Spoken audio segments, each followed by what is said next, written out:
The story kicks off with Yuki Mifune, a highly skilled assassin with deep connections to the Yakuza, watching a live news broadcast. The focus of the report is Bruno Diaz, a foreign diplomat visiting Washington, D.C. for a major trade deal between the U.S. and Costa Verde. Just as Diaz steps up to the podium to begin his speech, Mifune takes him out with a single shot to the head. Chaos erupts as the crowd panics, and in the midst of the mayhem, Mifune quietly slips away, mission accomplished. Meanwhile, Agent John Franklin is deep in conversation with the Secretary of State when Agent Juliet Clover interrupts with urgent news. They've identified a prime suspect in the assassination, Brandon Beckett. Flight records show he traveled in and out of Costa Verde just before the attack. Without wasting time, Franklin orders Agent Sarah Peterson to send a team to Beckett's place immediately. Unaware of the storm heading his way, Beckett is at home, fully immersed in a video game, enjoying his first vacation in 5 years. Then, out of nowhere, the sound of a helicopter fills the air, followed by a massive explosion at his front door. Before he can react, armed agents burst in and take him into custody. Elsewhere, Mifune receives word that Beckett has been arrested right near his home. Her orders were to eliminate him and make it look like a suicide, but now that's no longer an option. The backup plan? Ambush the convoy transporting him to a detention center. At a CIA safe house, Franklin interrogates Beckett, who adamantly denies any involvement in the killing. But Franklin isn't convinced. Evidence places Beckett at the scene, DNA traces link him to the crime, and he has a potential motive. To make matters worse, Franklin suspects Beckett's father, Thomas Beckett, might also be involved. Still, Beckett refuses to admit to anything. Their conversation is interrupted by Homeland Security agent Zeke Rosenberg, who requests a private word with Beckett. Rosenberg tells him that he'll only focus on hard facts and warns that if he's found guilty, he'll be sent to a classified black site. No trial, no appeal, just a one-way trip with dire consequences. Despite the pressure, Beckett maintains his innocence. As Franklin re-enters the room, he gives the order to move Beckett. Meanwhile, a Russian mobster, hired to stage an attack on the transport vehicle, negotiates payment over the phone. Once the deal is set, his team prepares to strike. Rosenberg pulls Clover aside, wanting to know more about the evidence against Beckett. She confesses that she was the one who uncovered it, but Rosenberg hints that there's someone who doesn't buy the official story. She then shows him a video of the assassination, explaining how they traced the sniper's location, over a mile away.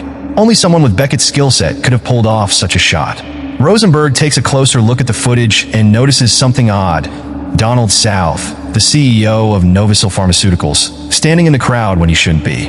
Meanwhile, Beckett is being transported under heavy security, but he can't shake the feeling that something is off. He warns the officers in the vehicle, but they brush off his concerns. Moments later, a truck blocks their path while another vehicle closes in from behind. The driver tries to escape, but the truck rams them.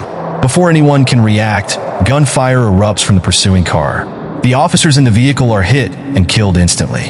Amidst the chaos, Beckett sees his chance. He snatches a key to his handcuffs and quickly frees himself. Armed with 2 handguns from the fallen officers, he takes cover and prepares for the inevitable showdown. He takes down one attacker and wounds another. Watching from a distance, Mifune observes the whole ordeal. Just as Beckett jumps into a car to escape, she lines up her shot but misses. He speeds away, leaving Mifune no choice but to finish off the injured Russian before slipping away into the shadows. Over in California, Rosenberg tracks down Donald South, who is having dinner with a woman, definitely not his wife. Rosenberg casually interrupts their meal and takes the woman's seat after she leaves. Cutting straight to the point, he asks South why he was at the scene of the assassination. South claims he supports lifting the trade embargo and explains that his company is on the verge of being taken over by Ficus Industries.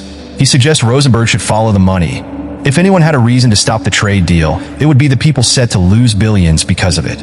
Back at headquarters, Peterson updates Franklin about the botched transport operation. She informs him that Beckett was ambushed by Russian mercenaries, and one of their own agents was killed by a sniper. Franklin immediately suspects that Thomas Beckett might be involved, trying to protect his son. He orders his team to track them both down. They quickly locate the vehicle Beckett escaped in, but he's long gone. Beckett, now a fugitive, runs into 2 police officers who attempt to arrest him. Knowing he can't afford to be taken in, he overpowers them and makes a quick getaway. He hijacks a car and demands the driver take him somewhere safe. Back in California, Rosenberg confides in Clover, sharing his suspicion that someone within their own ranks might be leaking intel. How else could the ambush on Beckett's transport have been so perfectly timed? He knows Franklin is set on proving Beckett's guilt, making it even harder to find out the truth. When he asks if there's any dirt on Ficus Industries, Clover tells him about a recent security incident. An accountant at Ficus, Josh Strayhorn, tried accessing a restricted area and triggered an alarm. The police arrived, but security refused to let them in. Rosenberg, sensing a lead, asks for Strayhorn's location and heads straight to Vancouver to track him down. Upon reaching Vancouver, Rosenberg is greeted by Drake Phoenix, the head of security at Ficus. Phoenix dismisses the incident as a simple misunderstanding, explaining that Strayhorn had too much to drink and stumbled into the wrong area, accidentally setting off the alarm. Meanwhile, Beckett ditches his stolen car in a parking lot and sneaks into the back of a cargo truck to avoid detection. He eventually reunites with his father in a secluded location, explaining that he's been set up. Desperate to clear his name, he needs to figure out who's behind it all. As Rosenberg continues digging into Phoenix's background, he's shocked to find that there's absolutely no official record of him, almost like he doesn't exist at all. Franklin gets wind of Clover talking to Rosenberg about Ficus and stresses how crucial it is to locate Beckett. Once Franklin steps out, Clover quickly passes along the name and hospital details of the only surviving Russian. Rosenberg heads to the hospital, but gets blocked by a security guard. Flashing his badge gets him in. The doctor warns him that the Russian is fresh out of surgery, but Rosenberg insists on waking him up since he's a key suspect in an assassination. When the Russian comes to, Rosenberg pushes for answers about who hired him. The guy resists at first, but as soon as Rosenberg applies pressure to his fresh wound, he cracks. Turns out, the employer used a voice changer and faked background noises, making it sound like a helicopter was nearby.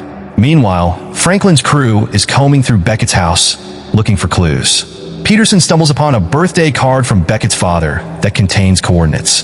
Instead of waiting, they take off to track the location, leaving Rosenberg behind. As he scans through the house, Rosenberg spots an old picture of Beckett with his military unit. He snaps a photo and sends it to Clover, who recognizes one of the men, Drake Phoenix, aka Clark McConnell. Officially, McConnell was supposed to be dead for 5 years, but that was clearly a lie. Rosenberg tracks down Strayhorn, who isn't exactly willing to talk. A gun to the head changes his mind. He admits that Phoenix had threatened his family, forcing him to play along. He spills that if the trade deal didn't go through, Novosil's stock would tank, giving them a financial edge. Plus, he got caught setting up an offshore account when the alarm went off. It was all under Phoenix's orders. Over in the wilderness, Beckett and his father spot armed men closing in. Beckett's dad hands him a rifle and directs him to a tunnel. As the enemy approaches, Franklin gets a call from Rosenberg, who swears he now has enough proof to clear Beckett's name. Franklin reluctantly calls off the takedown. But before they can stand down, gunfire erupts, wiping out Franklin's men. Beckett, who made it to safety, hears the shots and rushes back to his dad's cabin. His father arms himself, and they both scan the area, unaware that someone is watching them. Instead of taking a shot, their stalker sets off a distraction and slips away. Determined to catch their target alive, Beckett and his father give chase. When they finally catch up, their pursuer turns out to be a woman, Mifune. They had assumed all along they were dealing with a man. A fight breaks out between Beckett and Mifune. She's got serious combat skills, and Beckett struggles to keep up. At one point, she has him pinned and goes for her gun to finish him off, but his father sneaks up behind her and aims his rifle. With no escape, she surrenders. Meanwhile, in Vancouver, Rosenberg digs into Phoenix's property and uncovers damning evidence, including tickets to a secluded island. He bribes a boat operator to take him there.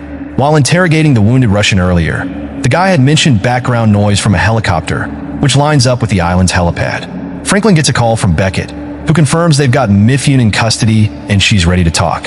Franklin warns him to stay put since backup is on the way. Clover, digging deeper into Mifune's background, starts connecting the dots between her and Diaz. Turns out, Mifune was in Costa Verde on the day of the hit, and the whole plan to frame an American for Diaz's death was meant to derail the trade deal. That way, Novosil's stock would plummet, making Phoenix and his crew rich. With Mifune en route to a max security prison, Beckett pitches an idea. Let Phoenix believe she succeeded in killing him. He figures that Phoenix set him up as payback for an old betrayal. Back in their military days, Beckett had reported Phoenix to their commanding officer after catching him murdering an innocent woman during a mission. Mifune contacts Phoenix, claiming she's got Beckett. Phoenix gives her a meeting spot. Meanwhile, Franklin lays out the plan, and Beckett's father steps up to be the sniper. Over on the island, Rosenberg sneaks into a house and stumbles upon a family portrait featuring none other than Donald South, which catches him off guard. Before he can react, Phoenix ambushes him. A struggle ensues, but Rosenberg ends up tied to a chair. South, finally spilling his motives, admits that he's being pushed out of his own company after the merger, and Phoenix was the mastermind behind framing Beckett. Mifune delivers Beckett to Phoenix, but the rest of the team is hidden, ready to strike if needed. Before handing him over, Mifune confesses that she had been originally hired to kill Phoenix's brother, but an accident led to his nephew's death instead. Once inside, Phoenix wastes no time and shoots Mifune, double-crossing her. Beckett fights back, but Phoenix overpowers him and takes him hostage, demanding a chopper and $10 million or he'll execute Beckett. Beckett's father, waiting for a clear shot, hesitates, haunted by a past mistake. But as the tension rises, Beckett reassures him, trusting his skill. That's all his dad needs. One perfect shot later, Phoenix is dead. Meanwhile, South tries to make a break for it, but Mifune, barely alive, stops him cold. The movie wraps up with Beckett and his father finally reuniting. His dad admits that was one of the toughest shots of his life. They share a long overdue hug and decide to celebrate with a couple of ice-cold beers.